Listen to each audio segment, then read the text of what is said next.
Hi, and welcome back to Let's Bake and Cook Stuff. Today I'm making a low-carb, keto-friendly bread.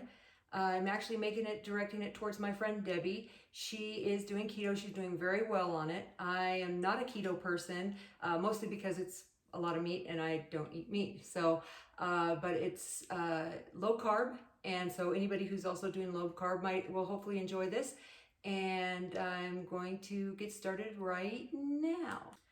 Okay, I preheated the oven, or I am preheating the oven to 350 right now. That's 350F if you're here in America. Not sure what it is if you're everywhere else. Anyway, I have 1 container of Greek yogurt here, just plain Greek yogurt, and then I put enough heavy cream in here to make 3/4 of a cup.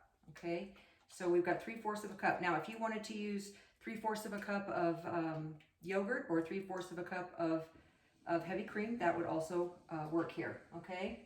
And now we're adding 3 eggs. I always use large eggs, and I say always, I mean almost always. I'm sure there's some recipes I use. I never really see any other sizes in the store. I only see the large size ones. This is 3 eggs going in. And I actually saved my eggshells. I have a little cup here that I put my eggshells and my coffee grounds. And I put that in my garden. And supposedly the coffee grounds attract the worms, and the worms will help obviously aerate your soil, and then the eggshells add calcium to your soil, so that's supposed to be good. I will say I'm not impressed with my crop this year, so I don't know if it's doing any good or not. Anyway, this is going to be a teaspoon of vanilla extract and a teaspoon of almond extract, and that does it for our liquid ingredients. And again, this is one of those recipes that it just couldn't be any easier. It's just a few ingredients, and again, it's a low carb, so it's for those of you who are practicing that way of life. God bless you, because I can't do it. 2 cups of almond flour here, and you know what almond flour is? It's ground up almonds. So if you can't find it, and you can find almonds, you could certainly grind up your own almonds. Then I have 1/4 of a cup of this. It's an artificial sweetener. I'm not sure if I'm pronouncing it right. It's pronounced. I mean, it's erythritol.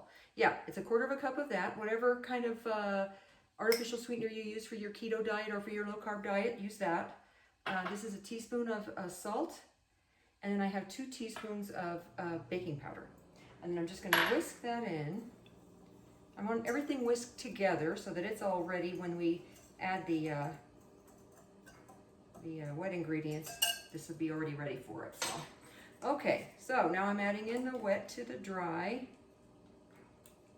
I don't know if that makes a difference, to tell you the truth, if you added it to the other bowl. I'm actually adding it to this bowl because it's a clear bowl and you can see what I'm doing here.